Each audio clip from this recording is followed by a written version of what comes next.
El Señor está en el corazón de todos ustedes. Proclamación del Santo Evangelio según San Juan.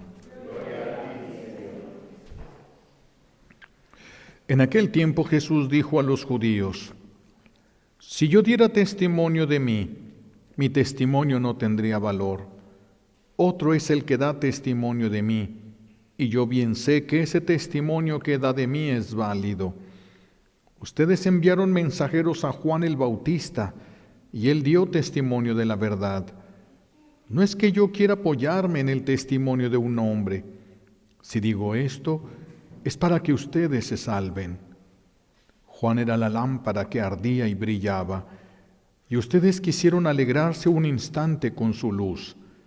Pero yo tengo un testimonio mejor que el de Juan, las obras que el Padre me ha concedido realizar y que son las que yo hago.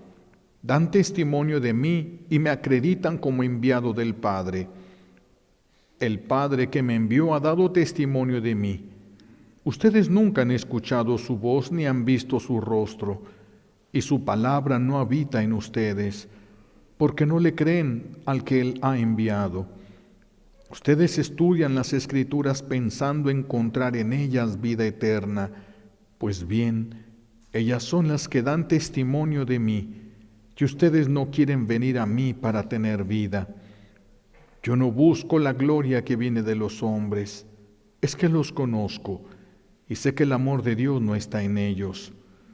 Yo he venido en nombre de mi Padre y ustedes no me han recibido. Si otro viniera en su propio nombre, a ese sí lo recibirían. ¿Cómo va a ser posible que crean ustedes que aspiran a recibir la gloria los unos de los otros y no buscan la gloria que solo viene de Dios? No piensen que yo los voy a acusar ante el Padre. Ya hay alguien que los acusa, Moisés, en quien ustedes tienen su esperanza. Si creyeran en Moisés, me creerían a mí, porque él escribió acerca de mí.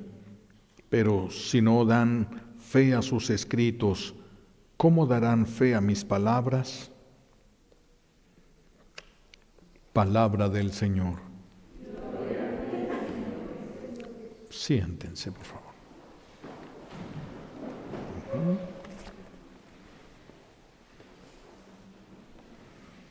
Gracias.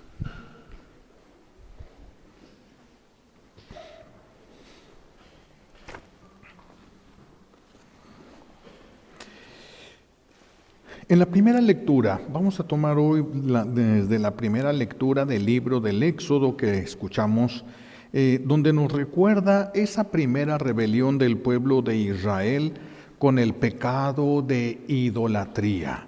Primer pecado del pueblo de Israel, apenas saliendo de Egipto y caen en el pecado de idolatría. Resulta que Moisés sube al monte porque Dios le pide que suba al monte Sinaí, es un monte alto, y se tarda en bajar, no sabemos cuánto, parece que ya llevaba un mes allá arriba del cerro del monte ese y no bajaba, y entonces el pueblo de Israel comenzó a dudar de que vivieran, empezó a correr la voz, ya se lo ha de haber comido un animal, ya le ha de haber pasado algo, y entonces van y le piden a Aarón que fabrique un ídolo para ellos, un ídolo para adorarlo como Dios. Recuerden que ellos traen todavía la influencia de Egipto, entonces quieren igual que los de Egipto una cosa hecha que puedan ver, a lo cual llamarle Dios, ¿sí? Llamarle Dios, entonces hacen un becerro de oro. Pide a Aarón que recojan todo el oro que traen en aretes, anillos, hacen un becerro de oro y le dice a Israel: este es el Dios que te sacó de Egipto. Sí, aquí pues bien podríamos decir a favor de ellos, pero es la ignorancia. Ellos no sabían todavía qué hacer, pero la ignorancia no quita la pena. La ignorancia no quita la pena. Si yo por ignorancia cometo un error y daño a tu familia, no porque no sabía, ya con eso quedo libre de todo. No, la ignorancia a veces según el caso, llega a disminuir la culpa, pero no siempre. Entonces, aquí hay un pecado de idolatría. ¿Qué es la idolatría? La idolatría es poner algo o a alguien en el lugar que le corresponde a Dios, tenerlo como Dios nuestro, a algo o a alguien. Eso es idolatría, no es ponerse de rodillas, como a veces se nos acusa a nosotros los católicos, que nos ponemos de rodillas delante de la Virgen, nos ponemos de rodillas delante de un santo, y algunos dicen que ponerse de rodillas es idolatría. No, ponerse de rodillas no es idolatría, sino los que cambian llantas cometerían idolatría con las llantas, porque siempre se hincan para quitar las llantas. Los que ponen pisos cometerían idolatría, porque siempre lo hacen hincados para poder ir trabajando. El hincarte no es adorar, eso es un acto interno. Eso es un acto interno, eso no se puede ver de fuera.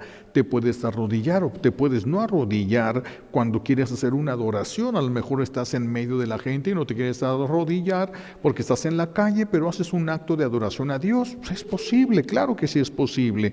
Eso, por supuesto, es un acto. Entonces la adoración es algo interno, es el reconocimiento de alguien o de algo, poniéndolo en el lugar de Dios, poniéndolo en el lugar de Dios, como si eso o esa persona fuera Dios. El efecto de la idolatría es muy fuerte. El efecto de la idolatría es muy dañino, destruye la amistad con Dios. Vamos a ver un poco los efectos de la idolatría y los efectos de la amistad con Dios. Vamos a ver por qué nos conviene a nosotros la amistad con Dios y tenemos que cuidarnos tanto de la idolatría. Cuando Moisés está en el monte, y entonces el pueblo de Israel manda hacer esos becerros de oro, si se los presentan como Dios le dice a Moisés: baja del monte, tu pueblo. ¡Ay, qué fuerte expresión! Porque ya Dios no dijo mi pueblo, ahora dijo tu pueblo. ¡Qué terrible! Ya no dijo mi pueblo. Aquí ya nos está enseñando algo sumamente valioso.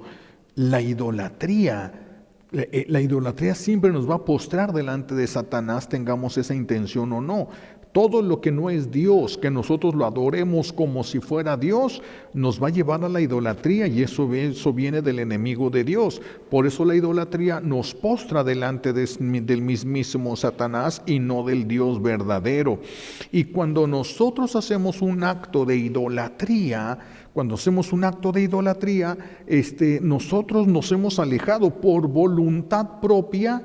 Hemos dejado de pertenecerle a Dios por voluntad propia, porque si yo digo, este es mi Dios, yo me doy a Él.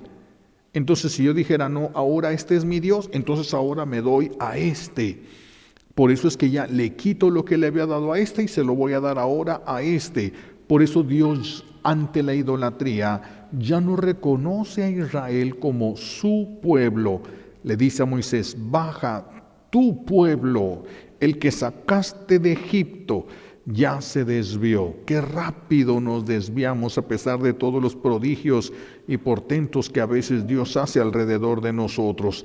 Pero aquí vemos cómo la idolatría nos pone delante del enemigo de Dios para adorarlo, y por voluntad propia dejamos de pertenecerle a Dios.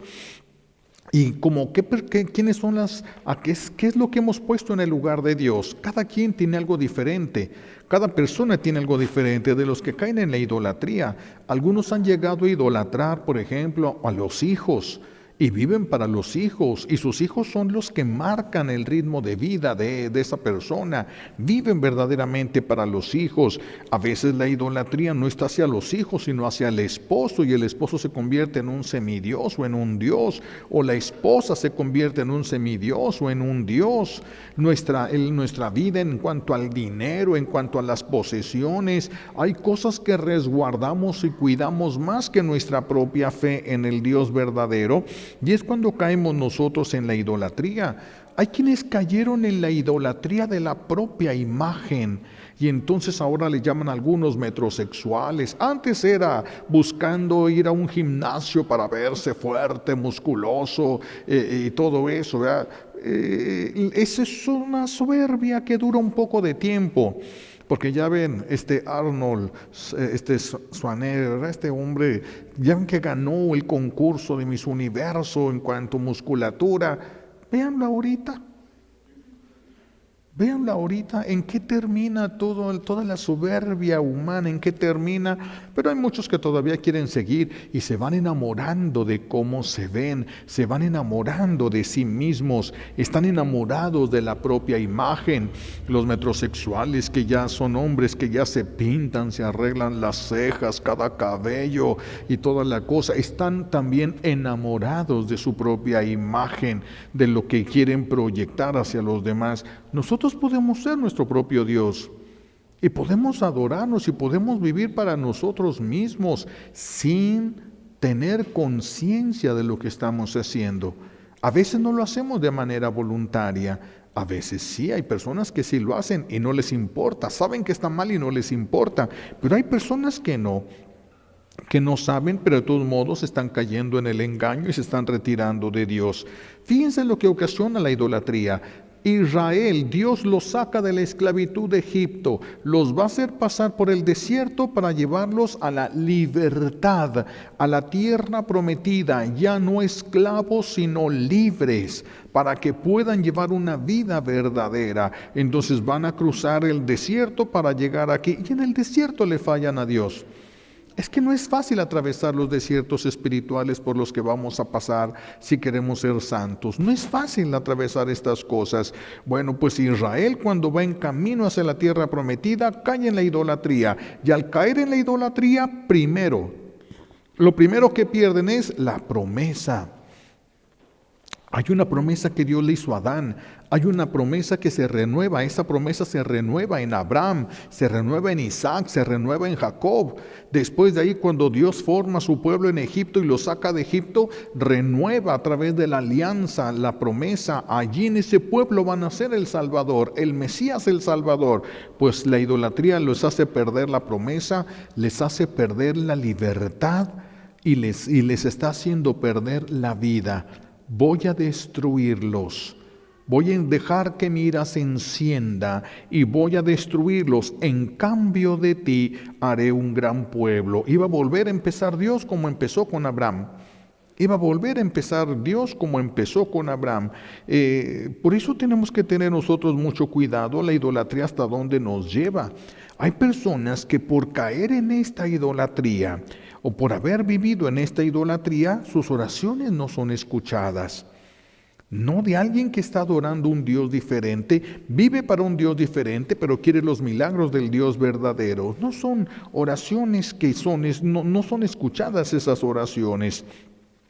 Y ahora que estuvimos en estos tiempos del virus y de esta pandemia, los que tuvieron un familiar enfermo se dieron cuenta del valor que tiene que tú hables y Dios te escuche, que tú le digas algo a Dios y Dios te responda. Qué valioso es eso, sobre todo cuando está en juego la vida de las personas que amamos.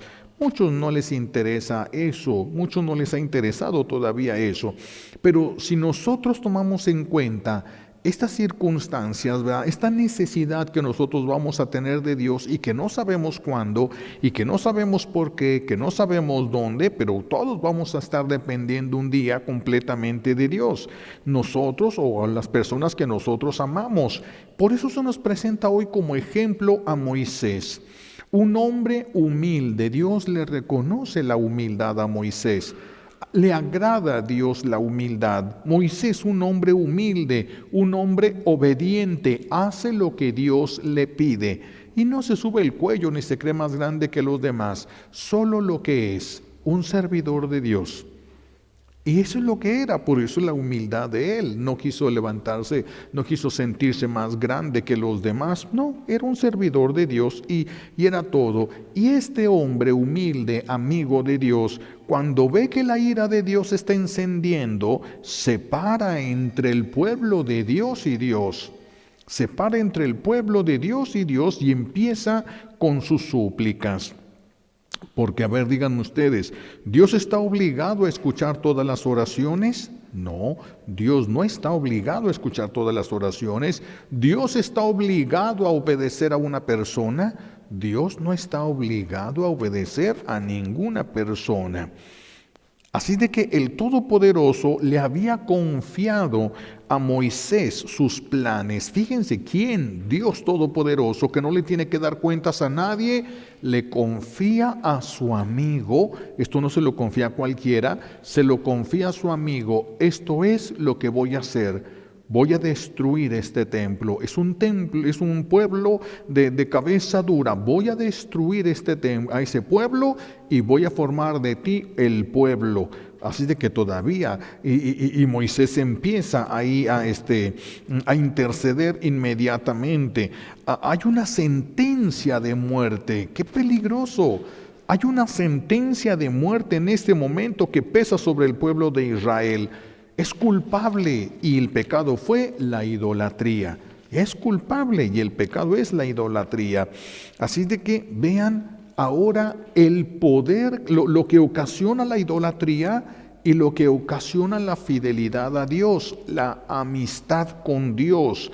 Aquí lo vamos a ver. La ira de Dios se enciende y Dios no está obligado a escuchar ni a obedecer absolutamente a nadie. Sin embargo, ¿cuál es el verbo que utiliza con Moisés? ¿Cuál es el verbo de lo que le dice Dios a Moisés? Le dice, déjame. Déjame. Fíjense el verbo que utiliza. Déjame, que es para que se encienda mi ira y destruya yo este pueblo. Déjame. En cambio de ti haré un gran pueblo. Y Moisés no lo deja. Y no lo hizo. Vean el poder tan grande que tiene la amistad con Dios, la fidelidad a Dios. Qué amistad tan grande. Era justo que el pueblo fuera destruido, pero Moisés se pone, no lo deja y empieza a regatearle. Son cosas que Dios le permite a sus amigos. Se lo permitió a Moisés. ¿Qué le dijo a Moisés? Voy a Sodoma y Gomorra. Voy a destruir esas ciudades. Y empieza Abraham, como ahí estaba su sobrino Lot, empieza Abraham a interceder. Señor, pero vas a destruir a todos, injustos con buenos. Ay, que no se vaya eso. ¿Qué tal si hay 50 justos en la ciudad? Y Dios escucha con agrado a sus amigos y cede con sus amigos. Bueno, si hay 50 justos, los perdonaré. Bueno, a lo mejor no son 50, a lo mejor le falta poquito y son nada más 40. Si hay 40, los perdonaré. No se enoje mi Señor si estoy hablando, pero a lo mejor no llegan a 40 y si llegaran a 30 y si llegaran a 20 y si llegaran a 10. Y el Señor diciéndole, si hay 10, los perdonaré. Pero nomás había uno. Por eso los destruyó. Si le hubiera bajado más a Abraham, a lo mejor se hubiera quedado ahí la ciudad, pero nada más era uno y ni siquiera era de ese pueblo, era el sobrino era Lot, el sobrino de Abraham. Entonces, los humildes, los santos, los amigos de Dios, pueden regatear con Dios. Qué importante es esto. Pueden regatear con Dios y pueden hablar con Él. Así como Dios va a ceder con Abraham, ahora el Señor va a ceder con Moisés. Cuando Moisés intercede y le dice, Señor, acuérdate de tu promesa, tú lo prometiste, nosotros no. Tú le prometiste a tu amigo Abraham, Isaac y Jacob, y Dios por sus amigos y el amor que le tiene a este servidor suyo y fiel, cambia la sentencia. Qué poderosa es la amistad con Dios. Dios puede cambiar una sentencia. ¡Qué poderoso! ¡Qué poderoso! ¿Qué es lo que tienen estos dos personajes para alcanzar tanto de Dios? La obediencia, la no idolatría, la obediencia a Dios, la confianza completa en Dios, el amor a Dios, que es lo que los retira de toda idolatría. No buscan nada que no sea Dios o que no venga de Dios. ¿Cuántos de las personas, de las familias en este tiempo, tienen hijos que han caído en idolatría?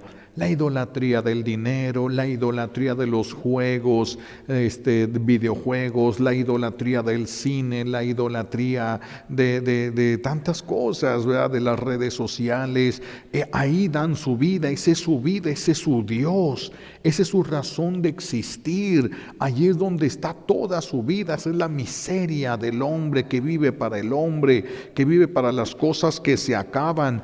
¿Cuántas familias están llenas de idolatría en sus casas y ni cuenta se han dado? La idolatría de su propio carro, la idolatría de su propia casa. ¿Cuántas cosas, cuántas idolatrías podemos tener? ¿Y cuántos hijos pudieron ya haber caído en estas idolatrías, ganándose una sentencia de muerte de parte de Dios? Dichosos los que tengan una mamá o un papá que sea amigo de Dios, que se pueda poner entre Dios y su hijo y le pueda regatear, y que Dios lo escuche, porque a Dios le cuesta mucho lastimar el corazón de sus amigos. Déjame, hazte a un lado, no quiero ni siquiera que lo veas. Eso le dijo a Lot, no volteen, porque si ven la ira de Dios van a morir, no quiero que vean eso. Corre, váyanse, y se van saliendo. La familia se lleva a Lot, sale corriendo con toda su familia, y la única que voltea es la esposa y queda convertida en una estatua de sal. La amargura de ver, mata la amargura de ver. Es terrible la justicia divina, es terrible, y eso lo tenemos que aprender cuando así lo merece la criatura, porque también es navaja de doble filo. Porque Dios es justo, como dice San Pablo.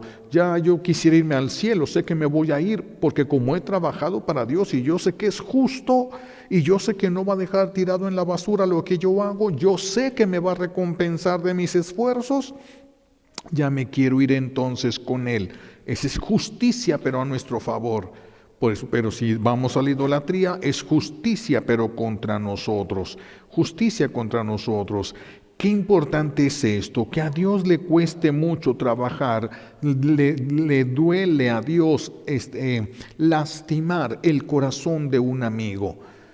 ¿Se imaginan Dios pidiéndole permiso al papá, a la mamá? A ver, quítense, voy a soltar mi ira contra este hijo de ustedes, y se ponga la mamá y se ponga el papá con humildad, como Abraham, como Isaac, como Jacob, como Moisés, se pongan ahí a interceder delante de Dios, y Dios escuche, esté atento, y por amor a ese siervo suyo obediente, sí, y cambie de opinión. Aquí cambió totalmente de opinión.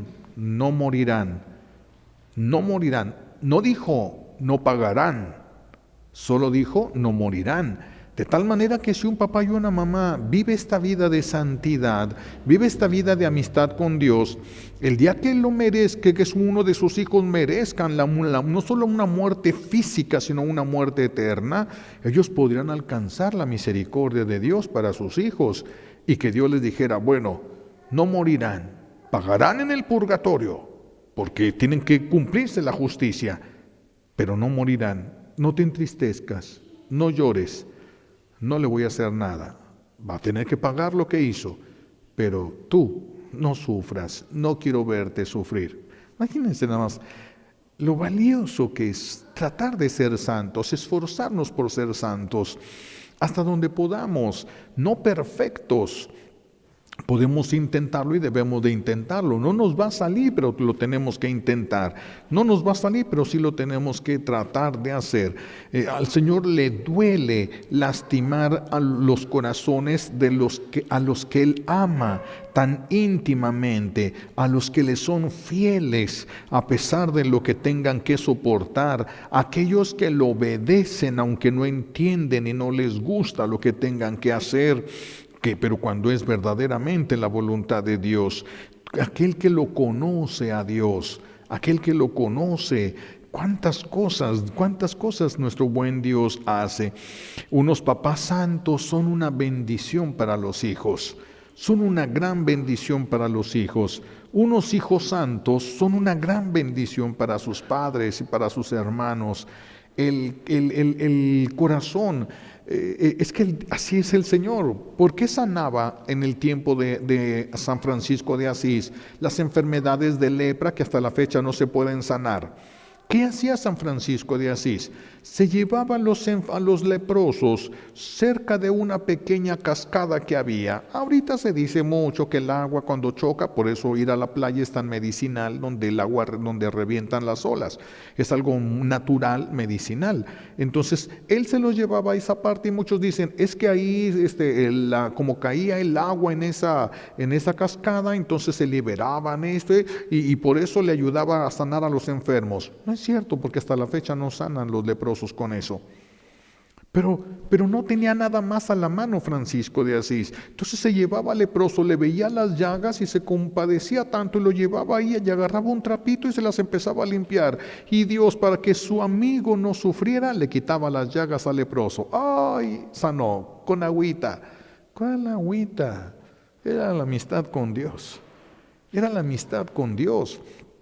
¿Se imaginan ustedes con ese don de Dios en sus corazones, doliéndose por lo que pasa en la familia y hay algo, un trauma grande y abrazan? Y ese Dios, para que su amigo o su amiga no sufra, borra, quita, arranca. Ya, cálmate, no pasa nada. Ya, mira, ya se lo quité, todo va a estar bien. Pero hay que ser amigos. Fíjense la diferencia entre la idolatría, llevar a un hijo a que sea un semidios o un dios, o llevar a Dios en el corazón. Llevar a Dios en el corazón, la amistad de Dios.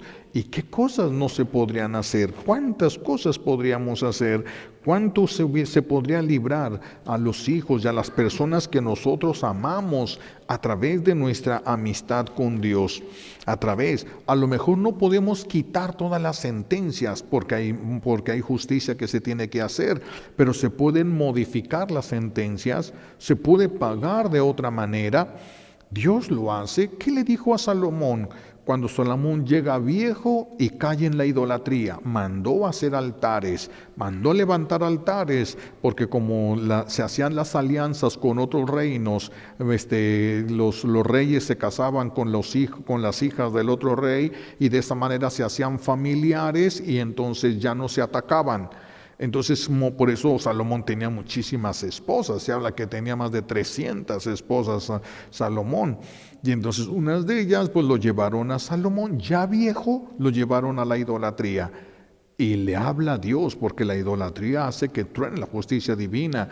Y le dice, Salomón, por esto que has hecho, pierdes el reinado, pierdes todo.